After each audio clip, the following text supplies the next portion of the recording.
Let me tell you this funny incident. Mother Sharda was once when she was in the Udbodhan house, she she asked one brahmachari whether he was frightened of ghosts.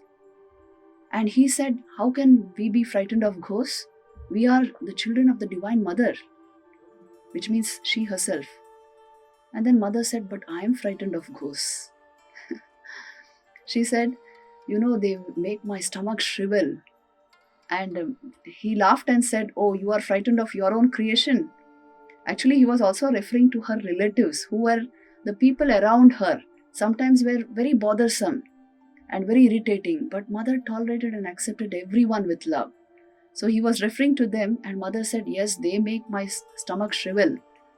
So like this very simple mother was. All her expressions are simple and motherly, but within herself there is the complete light of divinity, of pure consciousness, Brahman shining in full force. You can see this so clearly by some of her statements.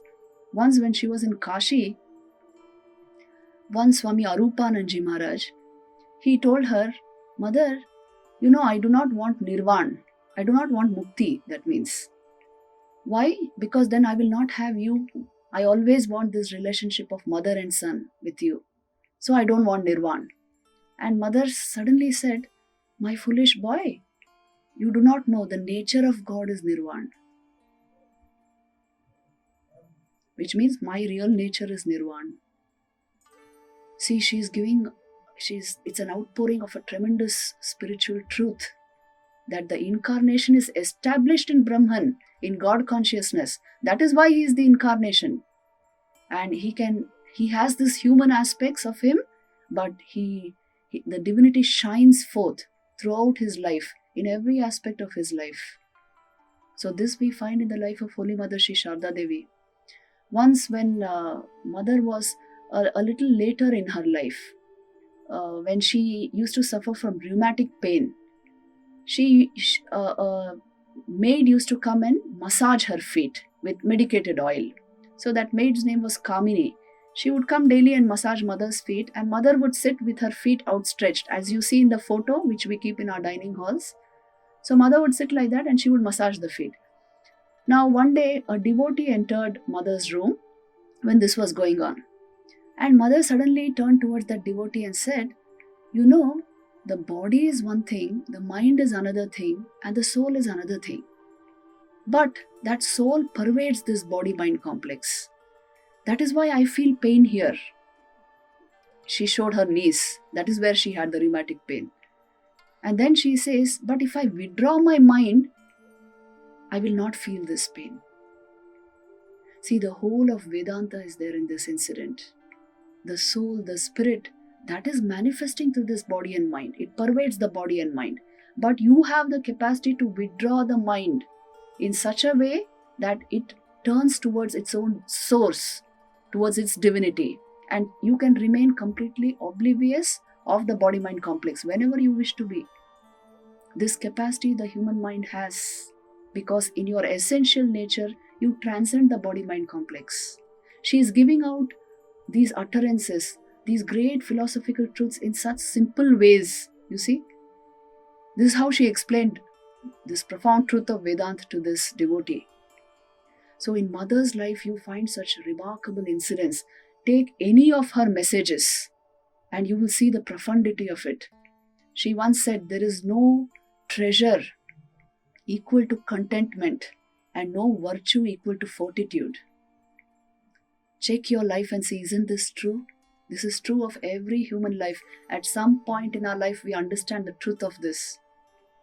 There is no treasure equal to contentment, because no matter what you bring into your life, after some time, the mind will be saying, what more? What more is there? So that is why contentment is to be practiced, and fortitude, deep inner strength, resilience, deep inner courage, this is to be practiced. And these are the actual treasures of life, Mother says. Profound teaching in such simple words. Her last teaching is a real blessing. It's a great message for all of us. If you want peace of mind, do not find faults with others. Rather, see your own faults. Learn to make the whole world your own. No one is a stranger, my child. The world is yours. This was Mother's last teaching, which she gave to a woman devotee. You see, these words are potent with meaning and so relevant to our lives.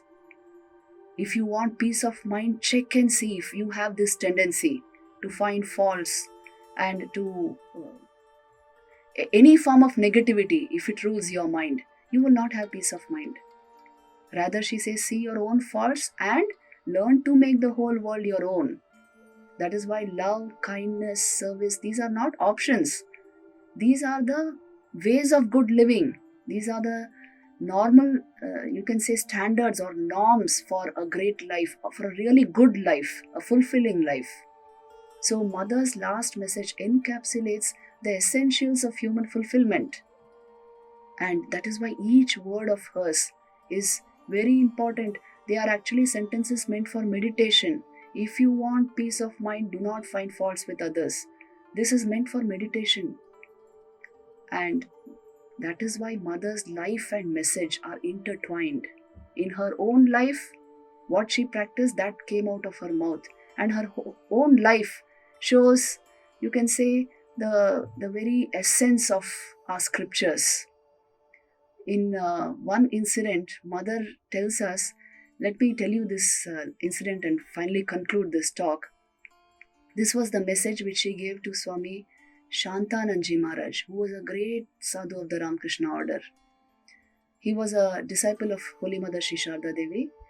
So once she told him, look, my son, if there is any crisis in your life, do one thing.